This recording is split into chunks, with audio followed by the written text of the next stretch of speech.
এটি নিউজ দেখছেন। সন্ধ্যা ৬টার prime news আমন্ত্রণ জানাচ্ছি, সাথে আছি আমরা দুজন, আমি মারিয়া শিমু এবং আমি সিয়াম রেজওয়ান। ৬টার প্রাইম নিউজের শুরুতে জানিয়ে দেব নাসির সিনটেক্স অ্যালুমিনিয়ামের নামের সৌজন্যে প্রধান খবরের শিরোনাম।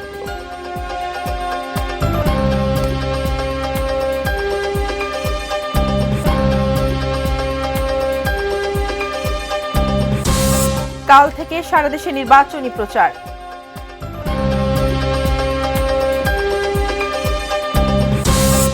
রাতে যাচ্ছেন তারেক রহমান, সিলেট বিভাগে ৭ নির্বাচনী সমাবেশ।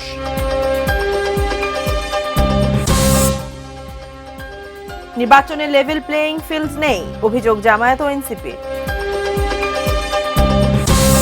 নির্বাচন কমিশনের নির্দেশই এখন সবচেয়ে বড় বললেন প্রধান।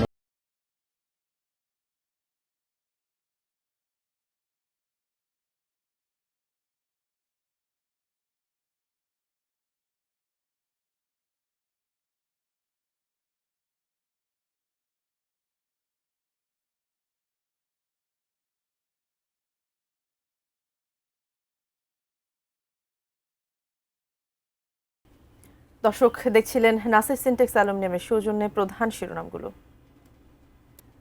এবারে বিস্তারিত। শুরুতে বেলামের সৌজন্যে জাতীয় নির্বাচন ও গণভোটের খবর।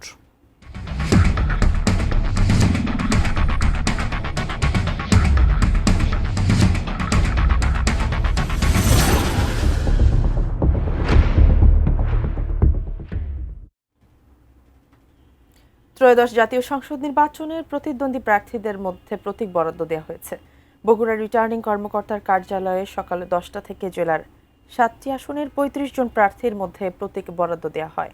এই প্রথম বগুড়া ৬ সদর আসন থেকে বিএনপির চেয়ারম্যান তারেক রহমান প্রতিদ্বন্দ্বিতা করছেন।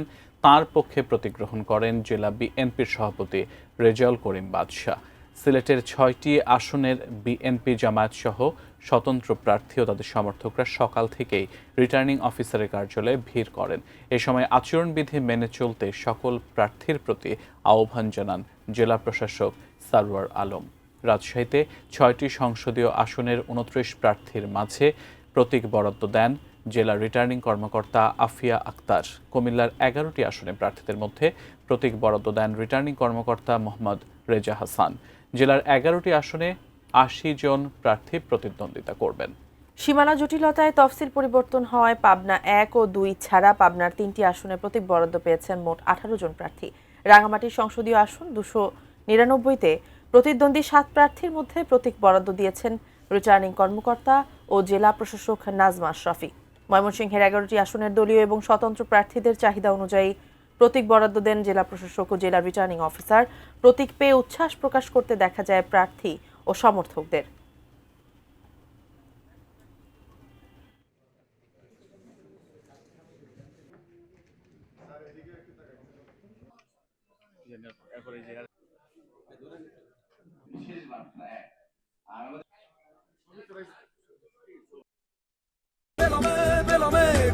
চলে খুব যতনে সেরা মানে উপাদানে মন ভরা স্বাদে করা বেলাম।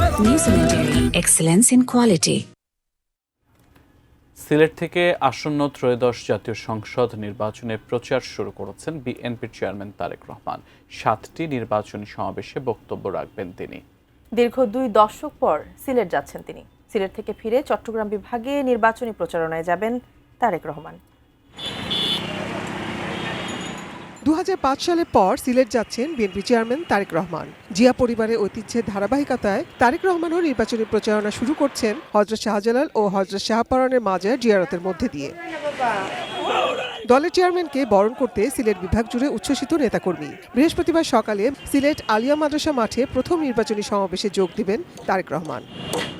বুধবার সকালে গুলশানে বিএনপি নির্বাচনী কার্যালয়ে এক সংবাদ সম্মেলনে দলের মুখপাত্র মাহদি আমিন এ তথ্য জানান। বিমান যোগে সিলেটে পৌঁছাবেন। বৃহস্পতিবার সিলেট থেকে প্রচার অভিযান শুরু করে একটানা 7টি নির্বাচনী সমাবেশে বক্তব্য রাখবেন তারেক রহমান। চেয়ারম্যানের প্রতিটি সফরে তার সঙ্গে থাকবেন বিভিন্ন অঙ্গ ও সহযোগী সংগঠনের ত্যাগী শীর্ষ নেতারা। বিএনপি চেয়ারম্যান জনাব তারেক রহমান সিদ্ধান্ত নিয়েছেন তার প্রতিটি সফরে বিভিন্ন অঙ্গ ও সহযোগী সংগঠনের ত্যাগী শীর্ষ নেতৃবৃন্দকে পর্যায়ক্রমে সফর সঙ্গী হিসেবে নিয়ে যাবেন। নির্বাচনী প্রচারণায় রাজনৈতিক দলগুলোকে সহনশীল সহাবস্থা নিশ্চিত করার আহ্বান জানান মাহদি আমিন।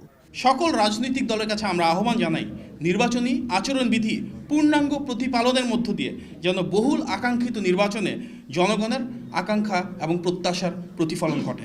সাংবাদিকদের এক প্রশ্নের জবাবে মাহদি আমিন জানান, বাসায় বাসায় গিয়ে ভোটার আইডি কার্ড ও বিকাশ নম্বর সংগ্রহ করা কোনোভাবেই কাম্য নয়। জনগণকে সজাগ থাকার আহ্বান তার। নির্বাচনের লেভেল প্লেইং ফিল্ড যাতে নষ্ট না হয় সে ব্যাপারে দলগুলো এবং নির্বাচন কমিশনকে সজাগ থাকারও আহ্বান জানান তিনি।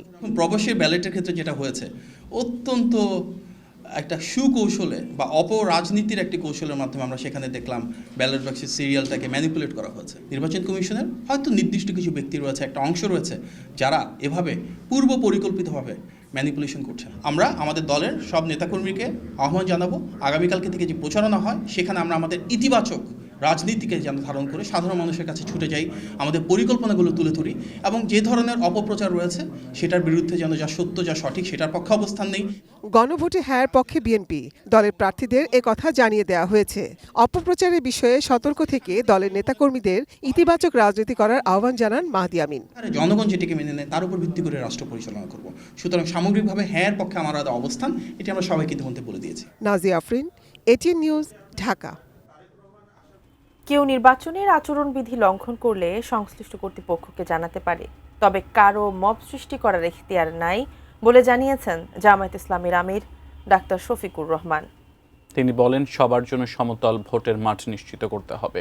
মিরপুর ঢাকা 15 আসনে জামায়াত কর্মীদের ওপর হামলায় আহতদের দেখতে দুপুরে কল্যাণপুর ইবনে সিনা হাসপাতালে আসেন জামায়াত আমির। পরে গণমাধ্যম কর্মীদের তিনি বলেন, গতকাল ঢাকা 15 আসনে জামায়াত ইসলামের নারী কর্মীদের ওপর বিএনপি কর্মীরা হামলা করেছে। জামায়াত শিবিরের নেতাকর্মীদের ওপর দেশীয় অস্ত্রসহ হামলা চালানো হয়। 16 জন গুরুতর আহত হয়েছেন আর 25 জন চিকিৎসা নিয়েছেন। তিনি বলেন, বিগত 15.5 বছরের কায়দায় ভোটের ময়দানকে ওলটপালট করার চেষ্টা করলে জাগ্রত যুব সমাজ কাউকে ক্ষমা করবে না। বলেন, এখনই মামলা মোকদ্দমায় যাবেন না জামায়াত। সুষ্ঠু নির্বাচনের জন্য সরকারের করা অঙ্গীকার বাস্তবায়নে দৃশ্যমান পদক্ষেপ নিতে হবে বলেও জানান তিনি।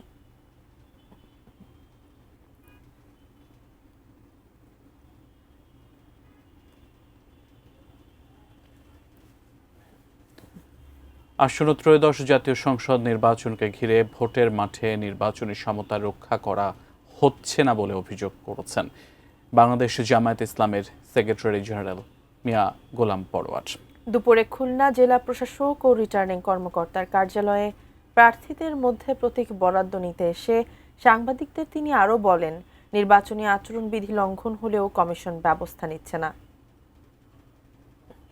কোনো প্রার্থী আচরণবিধি মেনেও যদি কারো বাড়িতে গণসংযোগে যায়, সেটা অভিযোগ আকারে অন্য প্রার্থীরা ফোন করলে কর্তৃপক্ষ থেকে বলা হচ্ছে যে আপনারা সতর্ক করা হচ্ছে, আপনাদের আচরণবিধি মেনে চলেন। আবার কেউ শত শত লোকের মধ্যে বাতি জ্বালিয়ে মিটিং করছে, বিরিয়ানি খাওয়াচ্ছে, তাদের প্রতীকের প্রচারণ করছে, সে ব্যাপারে কোনো মনিটরিং নাই, শোকজ নাই, তত্ত্বাবধান নাই। ইট মিনস যে লেভেল প্লেইং ফিল্ড প্রতিপালিত হচ্ছে না। তারেক রহমান, নির্বাচনী আচরণবিধি লঙ্ঘন করলেও নির্বাচন কমিশন কোনো ব্যবস্থা নিচ্ছে না বলে অভিযোগ করেছেন ঢাকা 8 আসনের প্রার্থী ও এনসিপির মুখ্য সমন্বয়ক নাসির উদ্দিন পাটোয়ারি। সেগুনবাগিচায় ঢাকা বিভাগীয় কমিশনারের কার্যালয়ে নির্বাচনী প্রতীক বরাদ্দ পাওয়ার পর সাংবাদিকদের তিনি এ কথা বলেন। ঢাকা বিভাগীয় কমিশনারের কার্যালয়ে সকাল থেকে বিকেল পর্যন্ত 13টি নির্বাচনী এলাকার 137 জনকে প্রতীক বরাদ্দ দেওয়া হয়। কার্যালয় থেকে প্রার্থীরা সশরীরে যেমন প্রতীক গ্রহণ করেন, তেমনি মনোনীত প্রার্থীদের পক্ষেও প্রতীক সংগ্রহ করেন অনেকেই। দুপুরে রিটার্নিং কর্মকর্তা শরফুদ্দিন আহমদ জানান, কমিশনে কোনো লিখিত অভিযোগ নেই, অযৌক্তিক অভিযোগ এনে বিভক্তি তৈরির পাঁয়তারা করা হচ্ছে বলেও প্রতীক হাতে পেয়ে জানান অনেকেই। চাঁদাবাজির টাকা দিয়ে নির্বাচন নিয়ন্ত্রণের চেষ্টা চলছে বলে অভিযোগ করেন নাসির উদ্দিন পাটোয়ারি।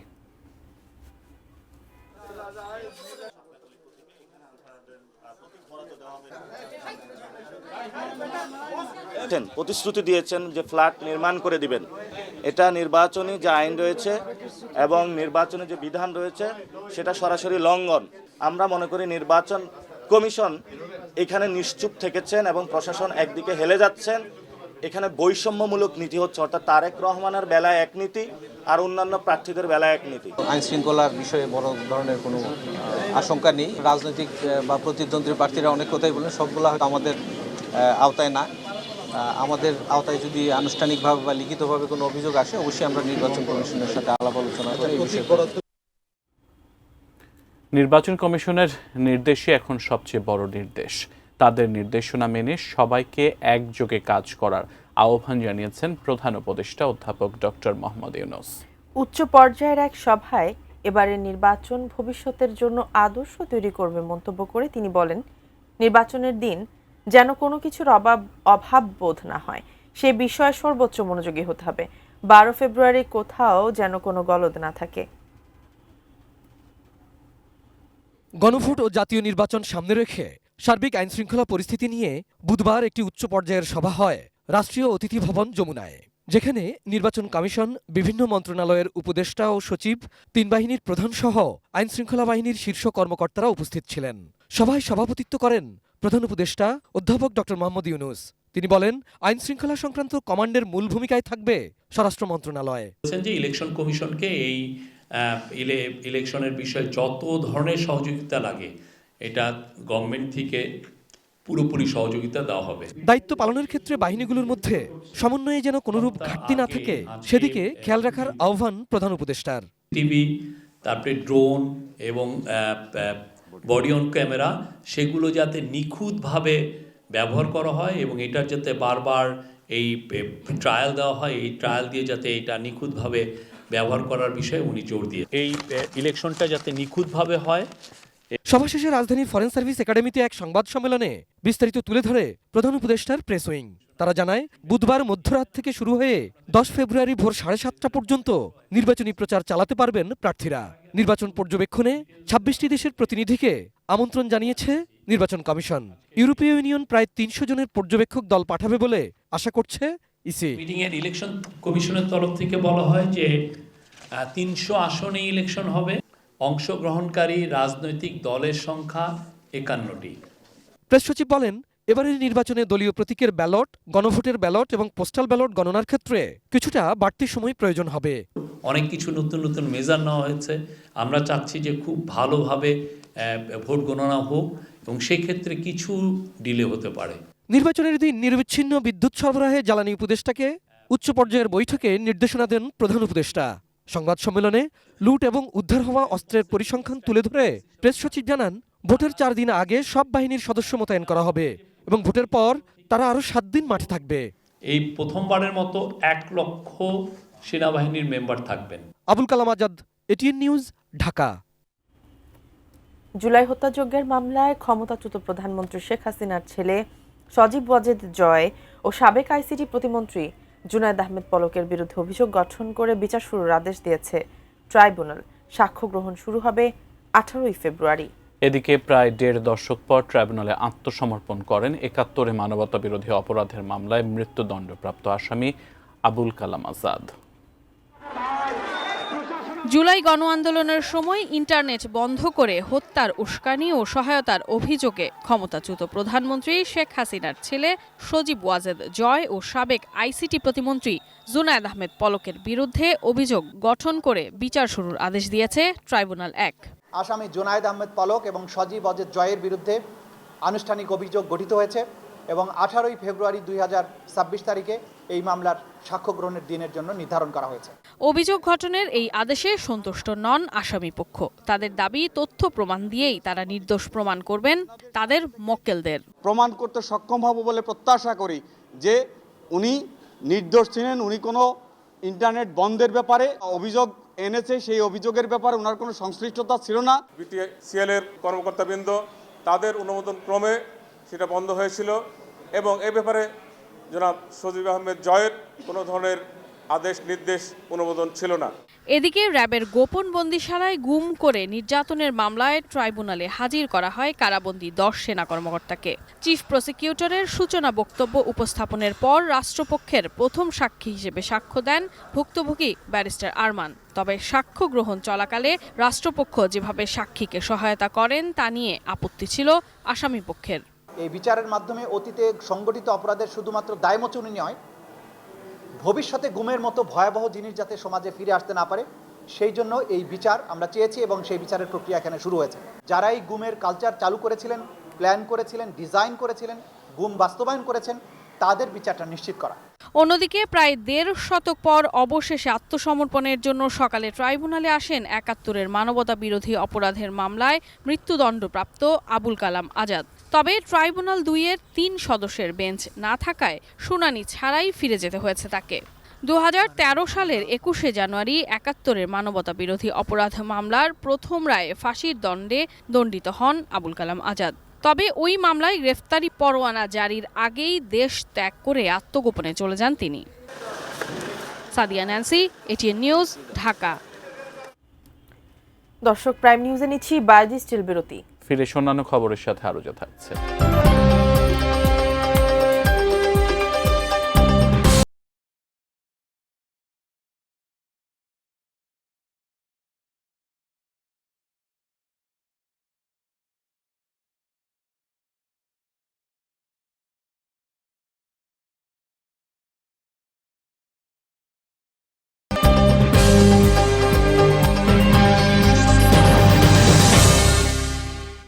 বিরতির পর আবারও ফিরে এলাম সংবাদে। আরও কিছু খবর জানাবো। চাকরিরত ৬ ভুয়া ক্যাডার কর্মকর্তা খুঁজে পেয়েছে দুর্নীতি দমন কমিশন দুদক।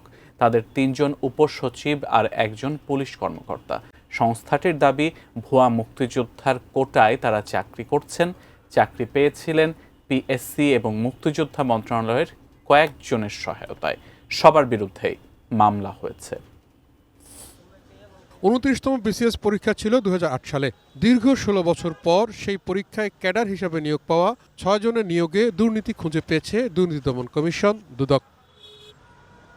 তারা হলেন উপসচিব নাহিদা বারিক, রকিবুর রহমান খান, তোফাজ্জল হোসেন, পুলিশ সুপার খোরশেদ আলম, সহকারী পরিচালক হালিমা খাতুন, সহকারী অধ্যাপক মিল্টন বিশ্বাস।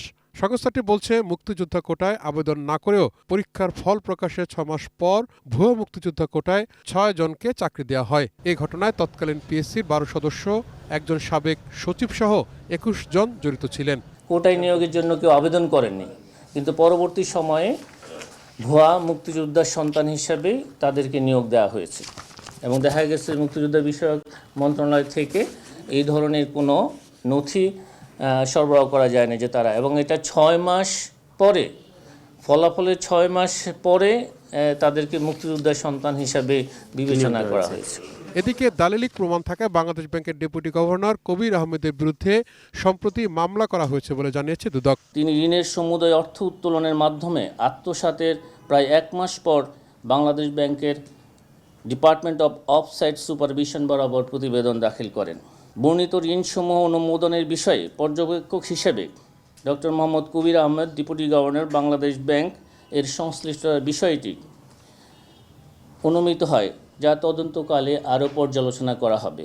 এছাড়া অবৈধ সম্পদ অর্জনের অভিযোগে বাংলাদেশ শিপিং কর্পোরেশনের মহাব্যবস্থাপক মোহাম্মদ জিয়াউর রহমান চৌধুরী ও তার স্ত্রীর বিরুদ্ধে ৩ সদস্যের অনুসন্ধান টিম গঠন করেছে সংস্থাটি। Tahud Sourav, ATN News, Dhaka. Milestone বিমান দুর্ঘটনায় নিহত আহতদের পরিবারের পাশে থাকার আশ্বাস দিয়েছেন বিএনপি চেয়ারম্যান তারেক রহমান। দুপুরে গুলশান কার্যালয়ের বাইরে অবস্থানরত মাইলস্টোন বিমান দুর্ঘটনায় আহত ও নিহতদের স্বজনদের সাথে এসব কথা বলেন তিনি। এদিকে সকাল থেকে ব্যানার ফেস্টুন নিয়ে বিমান দুর্ঘটনায় আহত নিহতদের স্বজনরা গুলশানে বিএনপির কার্যালয়ের সামনে অবস্থান করছিলেন। দুপুর ১২টার পরে কার্যালয়ে আসেন তারেক রহমান। এ সময় তিনি গাড়ি থেকে নেমে ক্ষতিগ্রস্ত পরিবারের সাথে কথা বলেন, তাদের পাশে থাকার আশ্বাস দেন। নির্বাচন পরবর্তী সময়ে বিএনপি ক্ষমতায় এলে ক্ষতিগ্রস্তদের দাবি দাওয়া পূরণে কাজ করার অঙ্গীকার করেন তারেক রহমান।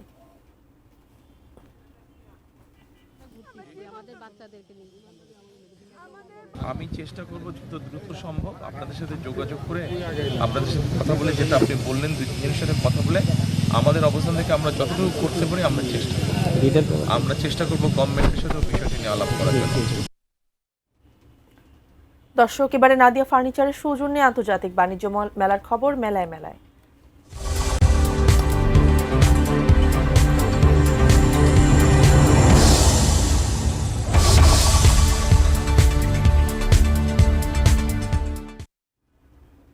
ঢাকা আন্তর্জাতিক বাণিজ্য মেলায় ক্রেতা দর্শনার্থীর ভিড় বেড়েছে। ভোজন রসিকরা মেলায় এসেই ছুটছেন বিদেশি খাবারের স্বাদ নিতে। বিস্তারিত জানাতে মেলা প্রাঙ্গণ থেকে যুক্ত হচ্ছেন আমাদের নারায়ণগঞ্জ প্রতিনিধি হাসান মজুমদার। বাবলু, মেলায় কেনাকাটা কেমন হচ্ছে? কেনাকাটা করতে এসে ক্ষুধা পাচ্ছে ভোজন রসিকরাও নিশ্চয়ই বিভিন্ন খাবার স্টলে যাচ্ছেন। খাবারের স্বাদ সম্পর্কে কেমন বলছেন, দাম কেমন, সব মিলিয়ে বলবেন।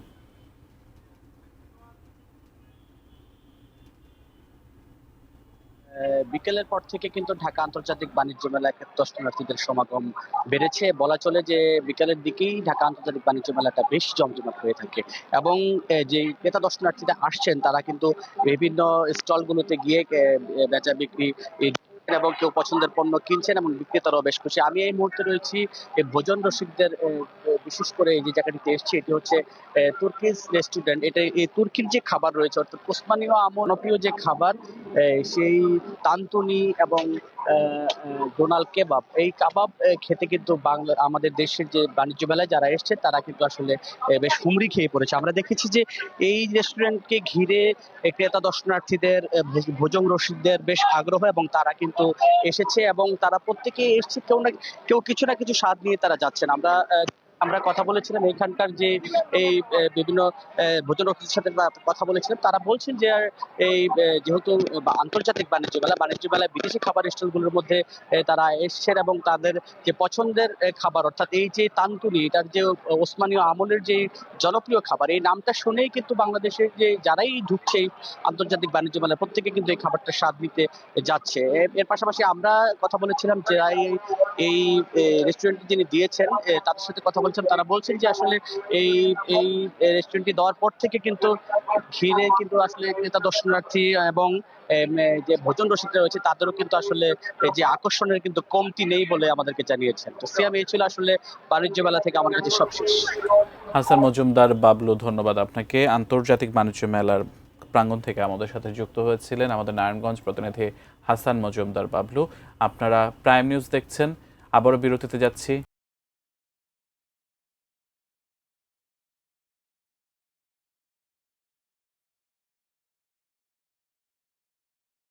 বিরতির পর আবারও আমন্ত্রণ, দেখছেন প্রাইম নিউজ। এবারে বাণিজ্য সংবাদ presented by Pubali bank PLC.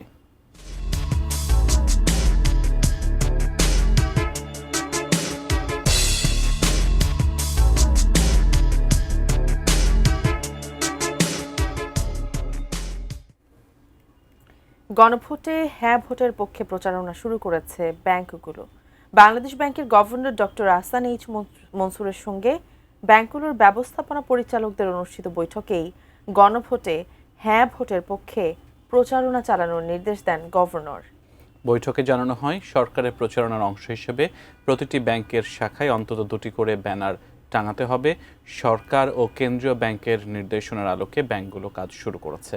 তার আগে গত 5 জানুয়ারি গণভোটের পক্ষে প্রচারণার জন্য প্রধান উপদেষ্টার কার্যালয় থেকে বাংলাদেশ ব্যাংকের গভর্নর, অর্থ মন্ত্রণালয়ের আর্থিক প্রতিষ্ঠান বিভাগের সচিব এবং বাংলাদেশ অ্যাসোসিয়েশন অব ব্যাংকসকে চিঠি দেওয়া হয়। জুলাই জাতীয় সনদ 2025-এ বর্ণিত সংবিধান সংস্কার প্রস্তাবগুলোর ওপর আগামী 12 ফেব্রুয়ারি অনুষ্ঠিত হতে যাচ্ছে গণভোট।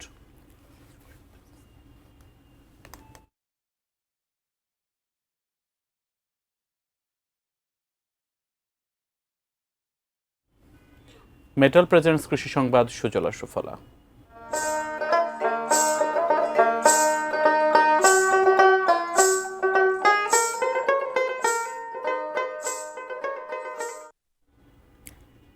তামাক অধ্যুষিত কুষ্টিয়ার ধুবইল মাঠ সহ জেলার বিভিন্ন জায়গায় তামাক চাষকে নিরুৎসাহিত করতে মৌ চাষকে ব্যাপক প্রাধান্য দেওয়া হয়েছে।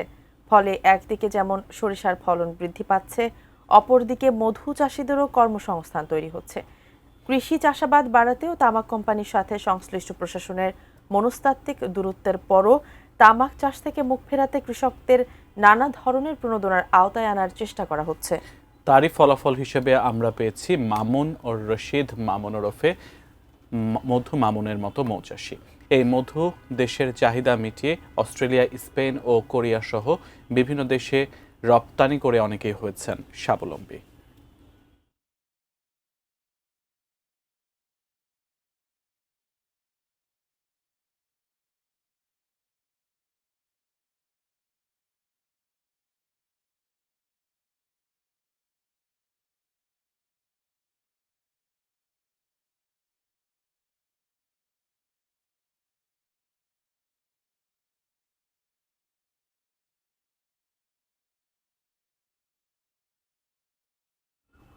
আবারও বায়জিৎ স্টিল বিরতিতে যাচ্ছে। বিরতির পর আরও যা থাকছে।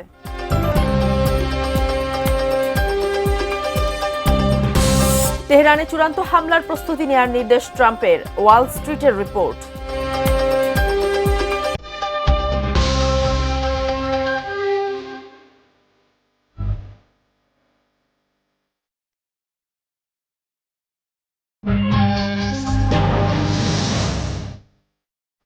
বিরতির পর আবারও ফিরে এলাম, দেখছেন সন্ধ্যা ৬টার প্রাইম নিউজ।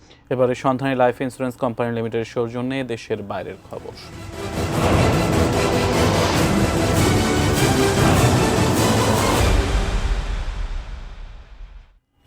যুক্তরাষ্ট্রের প্রেসিডেন্ট ডোনাল্ড ট্রাম্প ইরানের সামরিক হামলার পরিকল্পনা থেকে সরে আসেননি, বরং তিনি তার সহযোগীদের তেহরানে একটি চূড়ান্ত হামলার প্রস্তুতি নেওয়ার নির্দেশ দিয়েছেন।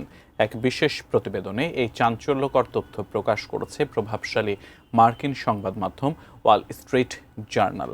প্রতিবেদনে জানানো হয়েছে, এর আগে ট্রাম্প ইরানে হামলার প্রস্তুতি স্থগিত রাখার কথা বললেও এখন তিনি নতুন ও সুনির্দিষ্ট সামরিক পরিকল্পনা বা অপশন দেওয়ার জন্য হোয়াইট হাউস ও প্রতিরক্ষা মন্ত্রণালয়কে তাগিদ দিচ্ছেন।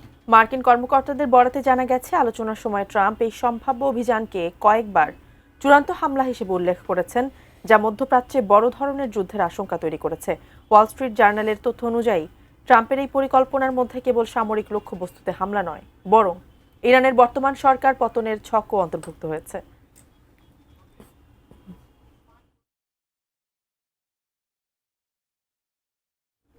এবারে ইস্পাহানি স্পোর্টস নিউজ।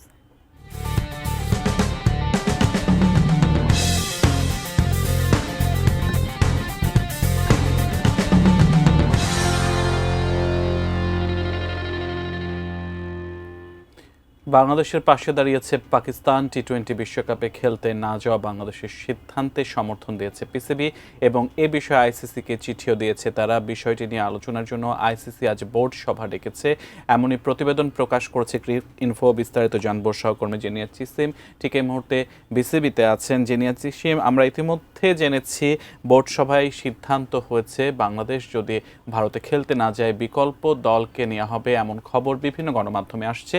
খবরের সত্যতা কতটুকু, বিস্তারিত জানাবেন।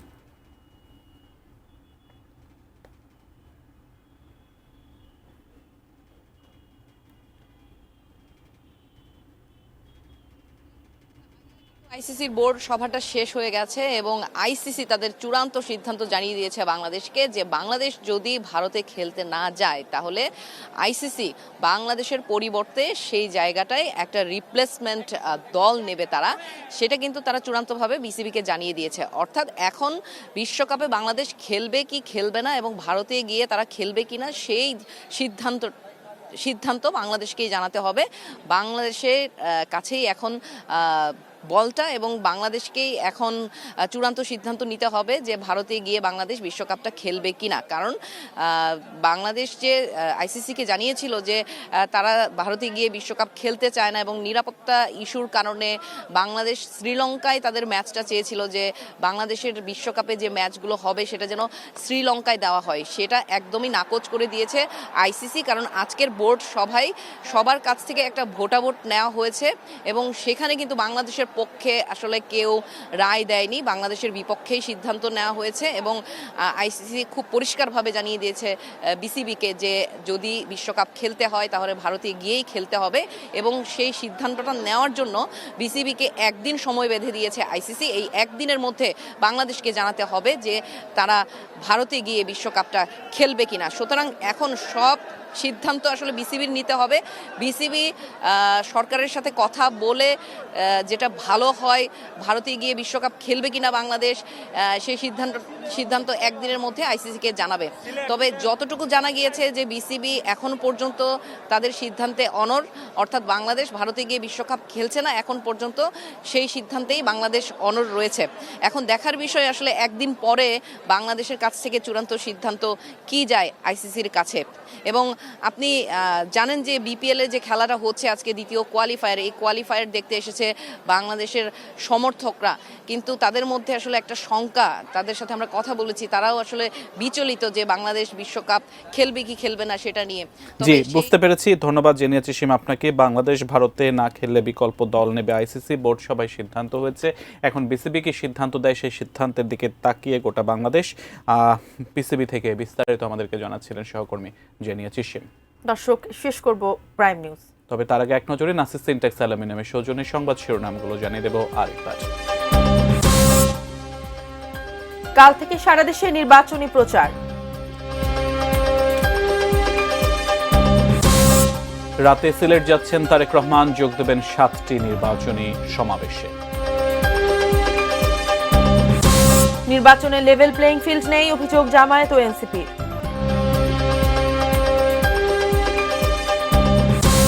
নির্বাচন কমিশনের নির্দেশে এখন সবচেয়ে বড়, বললেন প্রধান উপদেষ্টা। বাংলাদেশ ভারতে না খেললে বিকল্প দল নেওয়া হবে, বিসিবিকে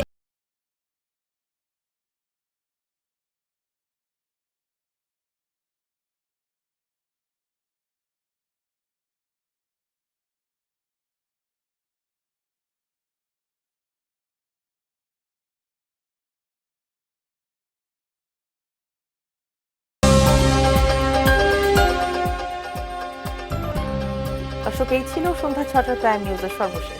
এতক্ষণ সাথে থাকার জন্য ধন্যবাদ সবাইকে।